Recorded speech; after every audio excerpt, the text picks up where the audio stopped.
Good morning students. हम lesson number 1 geography resources and development का पढ़ रहे थे बेटा।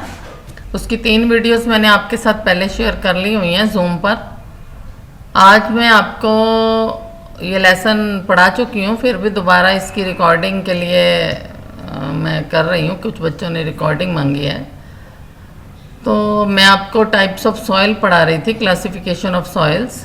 उसमें एलुवियल सॉइल आप पढ़ चुके हैं और आगे का मैं अभी आपका ले रही हूँ। एलुवियल सॉइल मैंने आपको एक तो पढ़ा दी थी और एक आपको मैंने फॉरेस्ट सॉइल ब्लैक सॉइल पढ़ाई थी। आज मैं आपको ये मैप के जरिए भी आपको पिछली वीडियो में समझा चुकी हूँ। आज आपको रेड एंड येलो सॉइल पढ़ा रही हूँ। Red and yellow soil. Red soil develops on crystalline igneous rocks in the areas of low rainfall in eastern and southern parts of the Deccan plateau. कहते हैं रेड सॉइल जो होती है कहाँ होती है? ये क्रिस्टलाइन इग्नियस रॉक्स वाले एरियाज में जहाँ लो रेनफॉल होती है, ईस्टर्न और southern part of the Deccan plateau में होती है। ये Orissa, Chhattisgarh, southern part of the middle Ganga plain and along with piedmont zone of western Ghats, ये यहाँ पर भी मिलती है। इसका रंग येलोइश होता है और वैसे ये रेडिश इन कलर भी होती है। लेटराइट सॉइल क्या होती है? ये लैटिन वर्ड लेटर से निकला हुआ वर्ड है जिसका मतलब है ब्रिक। ब्रिक का मतलब है ईंट। तो लेटराइट सॉइल डिवेलप्स कहाँ होती है? Under the tropical and sub tropical climate with alternate wet and dry season में ये होती है। डेफिशिएंट होती है इसमें प्लांट न्यूट्रिएंट्स में, ये डेफिशिएंसी रखती है। ये साउदर्न स्टेट्स में western Ghats region of Maharashtra में, उड़ीसा में, some parts of west Bengal and north east region में पाई जाती है। ये बेटा ह्यूमस में पुअर होती है ये सॉइल। और red laterite soil in Tamil Nadu, Andhra Pradesh and Kerala are the most suitable for crops like cashew nuts. और यहाँ पर क्या उगाया जाता है? कैश्यू नट्स उगाए जाते हैं। कैश्यू नट कहते हैं काजू को। एरिड सॉइल कहते हैं बेटा रेतीली मिट्टी। रेतीली मिट्टी जो होती है ये रेड से ब्राउन इन कलर होती है और इसका जो टेक्सचर होता है ये सैंडी होता है। अब मैं आपको पहले ही बता रही हूँ कि रेतीली मिट्टी होती है और इसका टेक्सचर जो है वो सैंडी होता है एंड सेलाइन इन नेचर। सेलाइन कहते हैं खारापन होता है। ठीक है। In some area salt content is very high. कुछ एरियाज में तो नमक की मात्रा जी होती है ना, वो भी बहुत ज़्यादा होती है। And common salt is obtained by evaporating the water. Water को एवेपोरेट कर दिया जाए तो नीचे कॉमन सॉल्ट ही बच जाता है। Due to the dry climate, high temperature and evaporation is faster and soil lacks in humus and moisture. कहते हैं हाई टेम्परेचर होने के कारण और एक ड्राई क्लाइमेट होने के कारण इवेपोरेशन ज़्यादा जल्दी हो जाती है और जो मिट्टी है वो बिल्कुल ही सूख जाती है। इसलिए उसमें ह्यूमस कंटेंट भी नहीं रहते और मॉइस्चर भी नहीं रहता। कंकर और पत्थरों वाली भूमि होती है ज़्यादातर। वेस्टर्न राजस्थान जो है ये वहाँ पर है ये ऐसी सॉइल।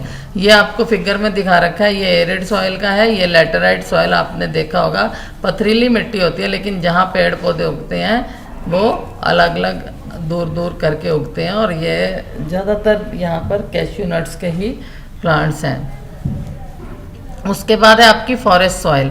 फॉरेस्ट सॉइल जो फॉरेस्ट से पता चल रहा है कि जंगल वाली मिट्टी, ये हिली और माउंटेन एरियाज में ज़्यादातर पाई जाती है। Where sufficient rain forest are available, जहाँ पर सफिशेंट रेन फॉरेस्ट अवेलेबल होते हैं। Loamy and silty in valley sides and coarse grained in the upper slopes in the snow covered areas of Himalayas. कहते हैं स्नो कवर्ड एरियाज हिमालयस में। These soil experience denudation. Denudation किसको बोलते हैं बेटा? Denudation कहते हैं wearing away the earth surface, कि अर्थ सरफेस की पूरी मिट्टी को ही बहा कर ले जाना। हिमालय से आपको पता है जो स्नो कवर्ड है वहाँ से नदियाँ निकलती हैं और फिर सॉइल जो है वो डेनुडेशन एक्सपीरियंस करती है बेटा। चाहे तो मिट्टी का जो wearing away of earth surface है, चाहे तो वो मूविंग वाटर से हो, विंड से हो या आपका आइस से हो या वेव से हो, उसको डेनुडेशन ही बोलते हैं। And are acidic with low humus content. और ये एसिडिक होते हैं with low humus content. Soil erosion and soil conservation क्या होता है? सॉइल इरोजन कहता है मिट्टी का बहना। सॉइल कंजर्वेशन होता है उसको बचा के रखना। तो मिट्टी का बहना जो है वो किससे होता है? डेनुडेशन से। जब टॉप लेयर पूरी की पूरी वॉशिंग डाउन हो जाती है, मतलब washing away the top soil of the earth, उसको बोलते हैं हम सॉइल इरोजन। तो इसका बैलेंस सॉइल इरोजन क्यों होता है बेटा? बैलेंस जो है ह्यूमन बींग्स नहीं बिगाड़ रखे हैं, ह्यूमन एक्टिविटीज़ ने बिगाड़ रखा है। जैसे ह्यूमन पेड़ काटता जा रहा है, डिफॉरेस्टेशन हो रही है, ओवर ग्रेजिंग, पशु ज़्यादा चल रहे हैं, चर जाते हैं अपनी ज़मीन को, कंस्ट्रक्शन वर्क चलता है, माइनिंग होती है, इससे सारा क्या होता है? लैंड डिग्रेडेशन होता है और सॉइल इरोजन हो जाता है। सॉइल इरोज कर जाती है, यानी कि मिट्टी बह जाती है। इसके लिए नेचुरल फोर्सेस भी जिम्मेदार होते हैं, विंड है, ग्लेशियर है, वाटर है, ये सब सॉइल इरोजन के ही जिम्मेवार हैं।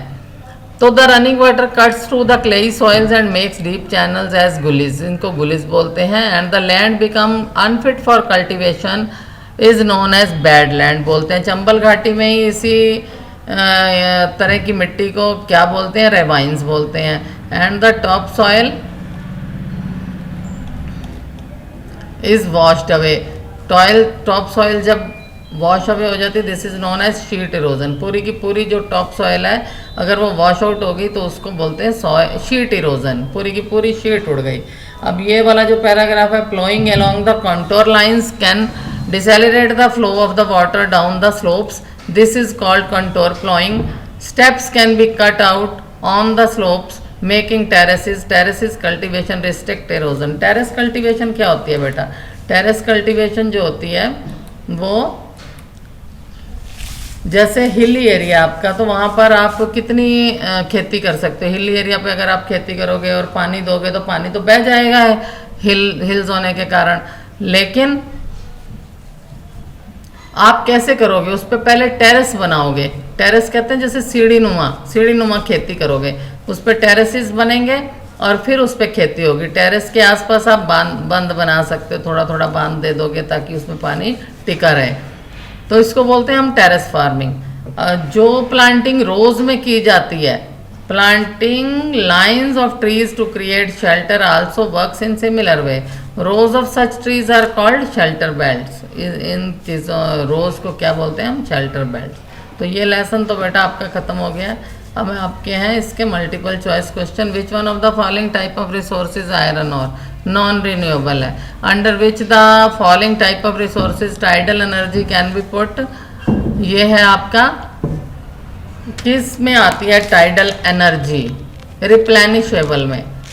और उसके बाद है which one of the following is the main cause of land degradation? Land degradation का मेन कॉज क्या है? लैंड डिग्रेडेशन का पंजाब में पूछा गया है। तो ये पंजाब में लैंड डिग्रेडेशन का मेन कारण जो है वो ओवर इरिगेशन है, यानी पशु जो हैं वो इरिगेशन मीन सिंचाई, ज़्यादा सिंचाई होती है ना, पानी ज़्यादा दिया जाता है जब खेतों में बहता रहता है, मिट्टी भी बहा के ले जाता है वो पानी। तो ये था पंजाब में। Which one of the following is the main cause of land degradation इन पंजाब? तो ये आपका आएगा over irrigation. In which of the following states is terrace cultivation practised? Terrace cultivation कहाँ होती है? उत्तराखंड में होती है बेटा। यहाँ पर अगर जम्मू कश्मीर आ जाता है तो आप क्या लिखेंगे? जम्मू कश्मीर और उत्तर प्रदेश दोनों, ए बी या बी डी जो भी है। अगर सारे नाम आ जाते हैं हिली एरियाज़ के, सिक्किम आ जाता है, उत्तराखंड आ जाता है, जम्मू कश्मीर आ जाता है और ऑल ऑफ दीज आ जाता है, तो उसमें ऑल ऑफ दीज लिखोगे आप। In which of the following states black soil is predominantly found? Predominantly found means ज़्यादा कहाँ मिलती है ब्लैक सॉइल? जितना भी आपका साउदर्न प्लेट्यू का एरिया है वहाँ मिलते हैं, जैसे महाराष्ट्र हो गया। और भी स्टेट्स के नाम अगर आपसे पूछे जाते हैं तो आप लिख देंगे तमिलनाडु हो गया, आंध्र प्रदेश हो गया, ठीक है। इस तरह आप क्वेश्चन बनाएंगे। उसके बाद है name 3 states having black soil and crops which is mainly grown in it. ये बेटा 3 नंबर के क्वेश्चन में आता है। पहले तो 3 स्टेट्स के नाम देने हैं जहाँ काली मिट्टी पाई जाती है। मैंने अभी आपको बताया महाराष्ट्र हो गया, तमिलनाडु हो गया, आंध्र प्रदेश हो गया। 3 ही क्रॉप्स के नाम आपको लिखने पड़ेंगे इसमें, तभी 1.5 नंबर का ये बनेगा और 1.5 नंबर का ये, तब 3 नंबर के ये क्वेश्चन आपके पूरे होंगे। तो 3 क्रॉप्स कौन सी होती हैं? कॉटन, शुगर केन, आपको पता है। तीसरी क्रॉप आप याद रख लीजिए, टोबैको, तंबाकू होता है। तो ये आपका 3 नंबर का क्वेश्चन हो गया। आगे what type of soil is found in the river deltas of eastern coast. Eastern coast के रिवर डेल्टास पे कौन सी मिट्टी मिलती है? डेल्टा क्या होता है? Mouth of the river is called delta. Eastern coast पे कौन से रिवर डेल्टा है? कृष्णा है, कावेरी है, गोदावरी है, महानदी है। ये डेल्टास बनाते हैं। डेल्टा कहते हैं एक जमीन पोर्शन, उसके आसपास सारा पानी का पोर्शन। यानी कि जब रिवर अपना मुंह खोलती है तो ऐसे वी शेप में खोलती है, तो वी शेप के बीच में जो लैंड पोर्शन होता है उसको हम उपजाऊ, वो बहुत उपजाऊ होता है। तो वो कौन सी मिट्टी पाई जाती है? River deltas of eastern coast पे एलुवियल सॉइल पाई जाती है। तो आगे give 3 main features of this type of soil. 3 main feature बताने हैं आपको इस तरह की मिट्टी के। 3 मेन फीचर कौन से हुए इस तरह की मिट्टी के? पहली तो एलुवियल सॉइल जो होती है वो बहुत फर्टाइल होती है, ठीक है। और ये दूसरा इसका फीचर हो गया, ये ट्रांसपोर्टेड होती है, इसको नदियां बहा कर लाती हैं, ट्रांसपोर्टेड सॉइल होती है ये। और इसमें क्या होता है? एडिक्वेट मात्रा होती है पोटाश की, फॉस्फोरिक और लाइम की। ये एलुवियल सॉइल के फीचर्स हो गए। आगे what steps can be taken to control soil erosion in the hilly area. Hilly area में वो पूछ रहा है सॉइल इरोजन, मिट्टी के बहने को कैसे रोक सकते हैं? 3 स्टेप्स बता दो। 3 नंबर में आ सकता है ये क्वेश्चन। तो पहला स्टेप तो वही हो गया टेरेस फार्मिंग, कि आप टेरेस फार्मिंग करो। दूसरा हो गया एफॉरेस्टेशन, ज्यादा से ज्यादा पेड़ लगाओ। तीसरा हो गया आपका बंज बनाओ उसके आसपास, ठीक है जी। चौथा हो गया कि restricted grazing of animals, animals वहां ना आए, ना ही धरती को चरें। तो इसलिए ये आपको कंट्रोल करना, इस तरह से आप हिली एरिया में सॉइल इरोजन कंट्रोल कर सकते हैं। What are the biotic and abiotic resources. Biotic और एबायोटिक रिसोर्सेज क्या होते हैं? बायोटिक वो होते हैं जिनमें having life and they are obtained from biosphere. Abiotic resources are composed of non-living things. इसके कुछ एग्जाम्पल्स दे दो। बायोटिक के ह्यूमन बींग्स आ गए example, flora, fauna, life stock. और एबायोटिक रिसोर्सेज में रॉक्स आ गई, मेटल्स आ गए, ठीक है।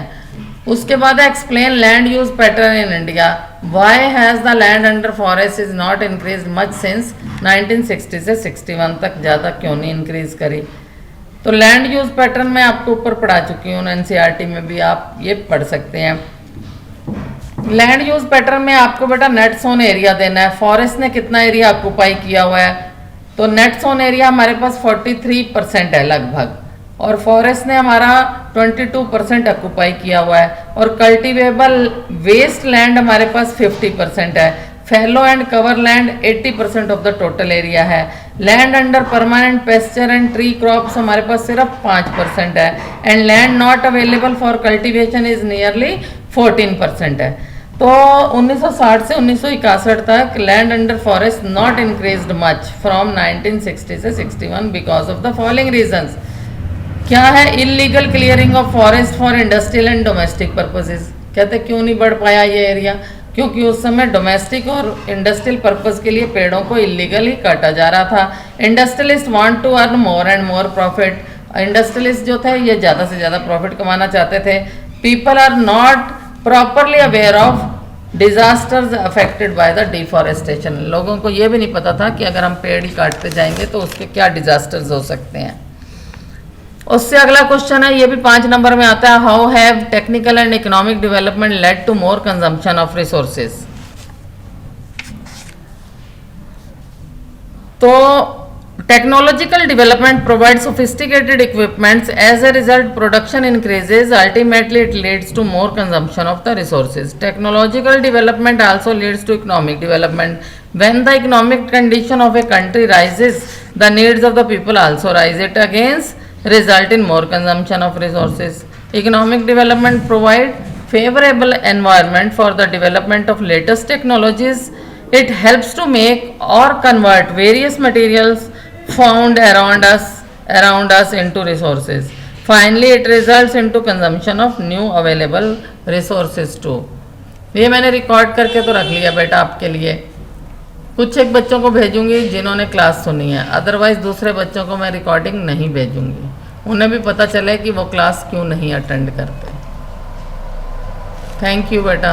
अपने क्वेश्चंस आप याद कर लेना, कोई डिफ़िकल्टी हो तो मुझसे पूछ लेना। Thank you, so nice of you.